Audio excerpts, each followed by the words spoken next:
I'm driving in this morning, and we got this ticker tape thing outside of our building. What did it say? And I see this potential blockbuster deal between you and Bradley Beal that may take you from Phoenix to Washington and vice versa. I was surprised. What are your first thoughts on that? I was surprised too. I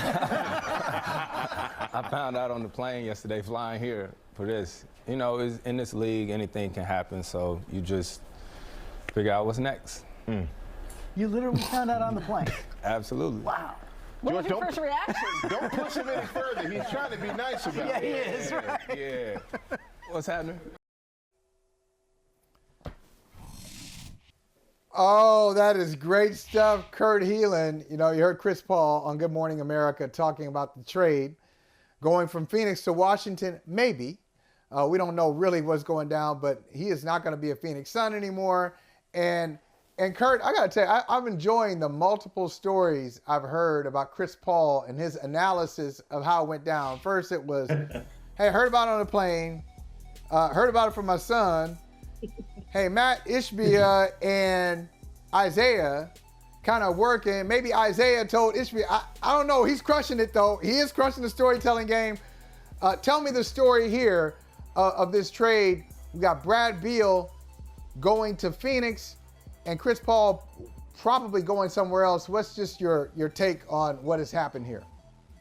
Yeah, Michael, you better go buy your Chris Paul Wizards jersey like in the next week before it doesn't exist anymore.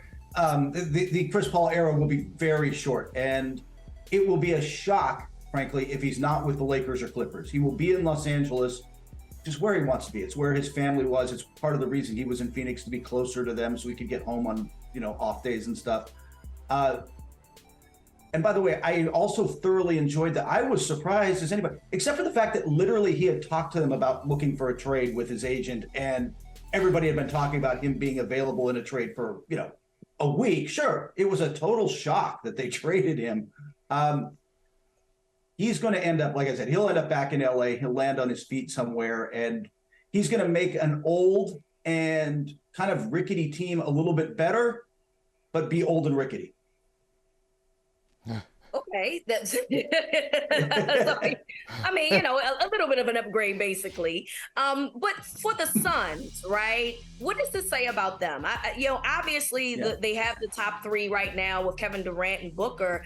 First of all, I'm confused at who's going to be the true point guard in this situation. And then secondly, they have Vogel as their coach. We all know that he's a great defensive coach. But as of right now, I don't see any great defensive players on this roster.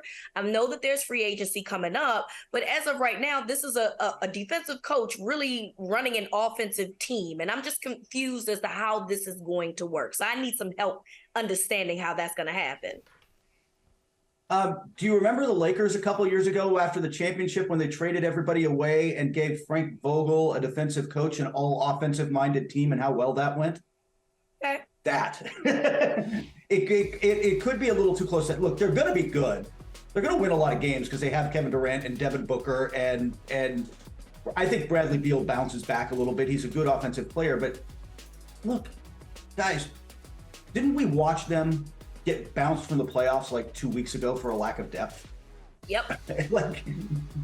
3 weeks ago, and now we're right back there. And the point guard question is legitimate. Like, do you have point guard skills? Because they are seriously looking for somebody who can run an offense for a while. My biggest concern, guys, I'm sorry, Holly, I apologize. My biggest concern is the bench. They don't have anybody. Yeah. And yes, I'm sure that they're going to look to make that better, but we've seen too many times in this playoffs that, the minutes that Booker and KD have, especially KD in terms of like his injury history. He's in his mid-30s at this point. Beal, I believe, isn't that much of a great in terms of help. So for me, the issue is how are they going to be able to be dominant but also allow their starters to rest, because they don't have anybody to help them out when they need to rest. Yeah, exactly. Beal plays 90 games over the last 2 years. He has missed a chunk of time because of injuries, and it's a concern. And you're right. This is part of the problem is they just don't have anybody. It'll get better. And one of the things they can do, one of the things everybody around the league is frankly expecting, as much as they're talking up DeAndre, Frank Vogel's talking up DeAndre Ayton just in case he's got him, they're going to try to trade him in a 2 or 3 for 1. He's making a little over $30 million next year. Can we get like 3 good players or 2 good rotation players for Ayton? Because that would matter more to them. If they can just get 2 good wing guys, and they'll figure out the center position. They'll throw out some Biyombo. They'll show out some Zach Landale. They'll play some small ball. The problem is there's not much of a market because, I mean, would you like to pay DeAndre Ayton $30 million? I mean, well, maybe. I mean, maybe when the top players are making twice that, you know, it's just you do business as business is being done. Okay. I do want to point out that, you know, we had two headlines there. I love that. I'm glad you guys brought them up. One, a Candace Buckner column where she says, "Hey, the Wizards surrendered." And then a Ben Golliver column where he says they gave him away and it was the right call. Well, I agree with Candace here. Listen, you got a franchise player and he has really not, publicly at least, asked to be traded. And you turn around and trade him and you get a bunch of second-round picks and you get a guy who is not even going to be there and Chris Paul. What the hell are you doing? I'm a Wizards fan, you know, theoretically. I'm a Wizards fan. I could never do that. I pay my money. I pay my money. I haven't seen a championship since the 70s, damn it. Don't just give away the one franchise player we have and you're going to give me some second rounders in return? So why is this good for Washington? I don't understand why this is good for the franchise. I would say it's good for the franchise this way. They needed to do this. Frankly, they needed to do this 3 years ago, 4 years ago. Like, they needed to do this when Bradley Beal had real trade value. And more importantly, the real screw up here. And Michael, it's not on Winger and the new front office. It's completely on Ted Leonsis, the owner. The second you gave Beal a no trade clause, you doomed yourself when you tried to trade him because he controlled the market now. Hey, I'm only waiving it for Phoenix and whatever they can give you. I don't want to go to Miami now. I don't want to go. They might send you 2 first-round picks and, you know, better expiring contracts or maybe Tyler Hero. I don't want to do that. I want to go to Phoenix and you got to take whatever they give. You lost. Ted Leonsis cost them this trade a year ago when he gave them that no trade clause, but it's still the right thing to do, man. At some point, you just rip off the Band-Aid. They have to move on. They got fleeced, but I'm more in the Ben Golliver situation of, yeah, it was a terrible trade, but you got to start the process. Okay, well, you say you got to move on. I wonder if you feel the same way after you listen to this clip. I want to know where you fall on this because Draymond Green recently opted out of his contract, final year of his contract with the Warriors, $27.6 million. They got a new general manager, Mike Dunleavy Jr., and Dunleavy gave his take on Draymond. After we hear Dunleavy, I want to hear the real general manager, Kurt Helin. Tell me what this whole thing is about. I'm not getting that money. I'll take that money. Here's Mike Dunleavy. Check it out.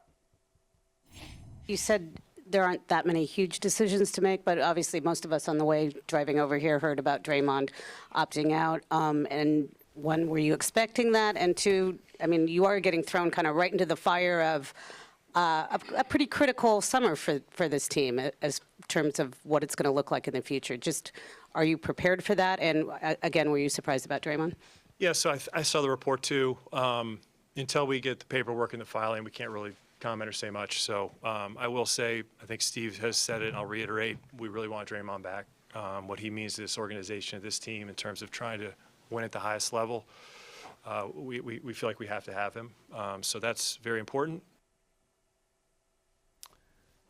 I like that from Dunleavy Jr. says, we feel like we have to have him. I thought that was a strong quote, just said very calmly, but if you just print that out, like, ooh, okay, that's a big comment.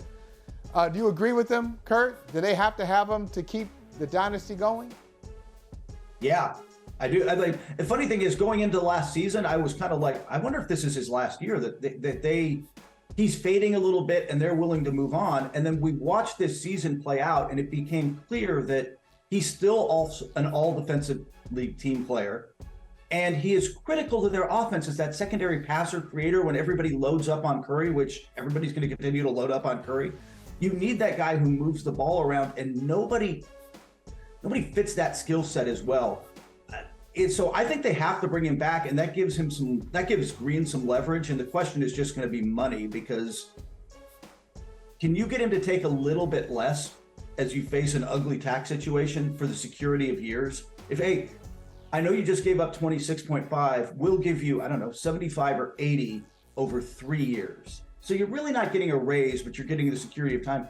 I'm curious if that makes Draymond happy, or if he wants to be paid commensurate with how he sees it. Well, I'm not sure anybody can pay him commensurate with how he sees himself, but but at a level that he thinks is fair. I can see that. And I honestly don't know if I really truly believe that he's going to go anywhere. I believe he does his podcast. I believe he had some really great things to say about Steve Kerr. I mean, clearly, and I know that that's business and personal are not the same, but it really does feel like, he loves being there, and it feels just like a business move. However, let's play some hypotheticals. If Draymond were to test the market, where do you guys think he would best be placed in terms of what he can do still at this point? Wow. Yeah. What do you think, Kurt? I mean, that's a great question. Because the problem is for him, he's not plug and play. This isn't, I don't know, even Bradley Beal or Kevin Durant, where you're like, I can pretty much throw him on any team and he's fine. Like, it is a very specific skill set, right? An elite one, but it's perfect in Golden State. I could argue maybe the Lakers, who need defense and need a guy who could just move the ball and isn't looking to score next to Anthony Davis. Like, I can make that case. There's also like zero way they can actually land him at a reasonable price without like really upsetting the fan base and trading, a sign and trade for Reeves or something that they're not going to do. So I don't know how they get him, but there's not many spots. You're talking about a contending team looking for a defensive four who passed. Like, it's hard to fit him in somewhere. Yeah. Well, and it's you know what, Kurt and Rita, it's not just the skill set. It's the fire. It's the personality. Yeah. The reason I do agree with Mike Dunleavy Jr., by the way. I think they do need to have him. Yeah. They have to have Draymond. There's really no one like him. So if you said, not only the question Rita asked, where would he fit? That's a great question. An equally great question is, who will replace him? For the Warriors. There's really nobody. I can't see anybody who somebody can replace maybe the fire, but not, because they don't have that credibility. They don't have the history. Yep. There are some guys in the league who play similarly, but they are also niche players. Like Marcus Smart, different position. Marcus Smart in Boston. Works in Boston, doesn't work anywhere else. PJ Tucker has got the fire, but doesn't have the skill, doesn't have the ball handling and the rebounding that Draymond has. So, those guys aren't interchangeable. I can't imagine Draymond going to another team, whether it's the Lakers, the Celtics, the Sixers, bringing his skills, and then be like, hey, y'all, sit the F down.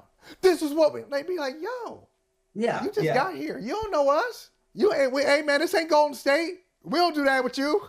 You don't know us like that. So, I mean, I think it's really a very specific fit there with that team, and which leads me to this, Kurt. How's it going to be now with Jordan Poole? Can Jordan Poole and Draymond come back? I was just going to say, while I was listening to you, I'm like, first off, I think you're exactly right. And B, did you just trade Jordan Poole? I don't.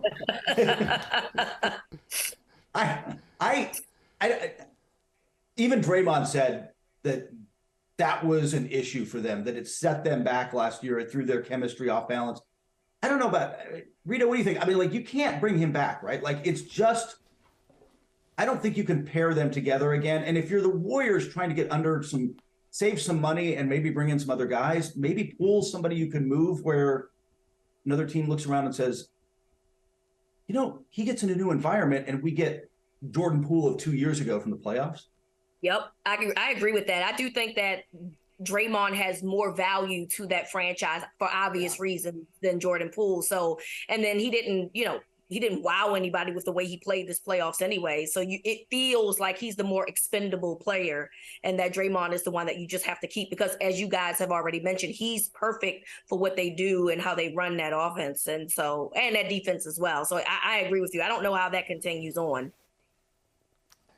Can you guys help me out with something? I want to know where you stand and if it's consistent.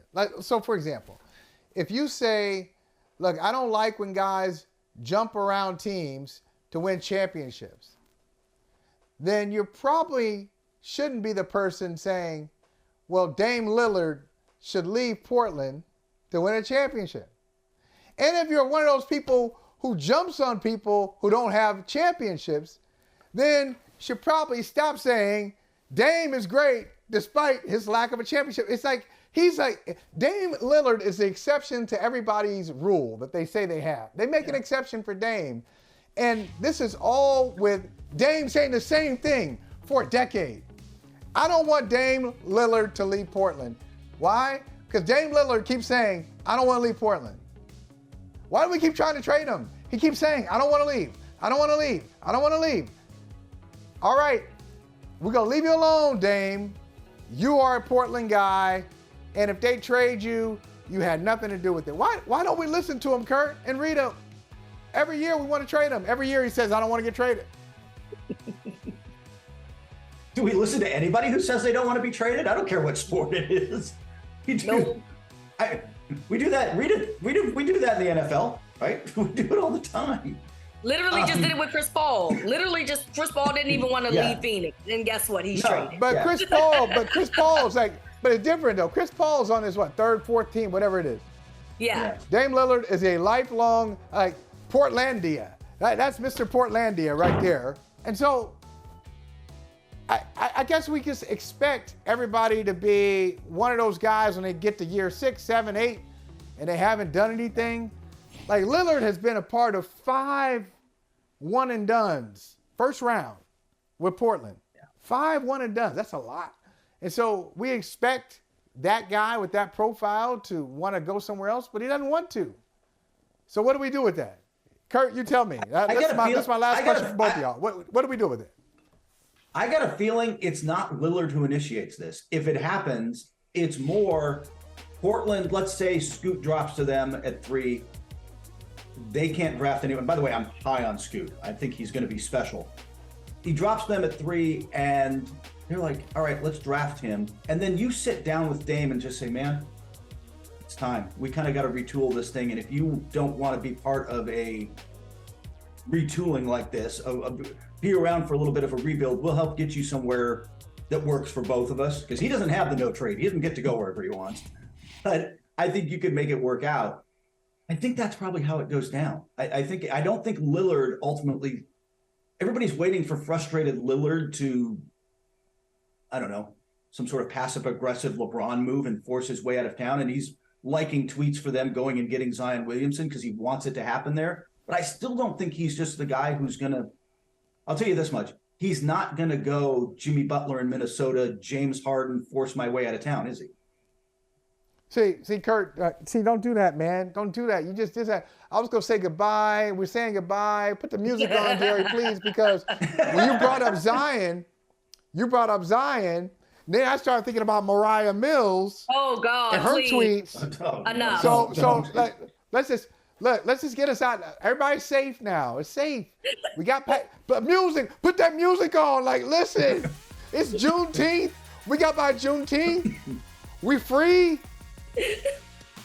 We are not free from the shackles of Mariah Mills, and I am upset. Okay? If we say her name 3 times, do you think she'll disappear? No. Kind of the opposite. There's something else coming. There's another tweet coming. I feel it. Something else is coming. So, Kurt, good to see you. Hey, thank you for watching Brother from Another. If you haven't hit that subscribe button, go ahead and do that now. Don't forget, you can catch us 3 to 4 weekdays on PeacockTV.com and on Sirius XM Channel 85.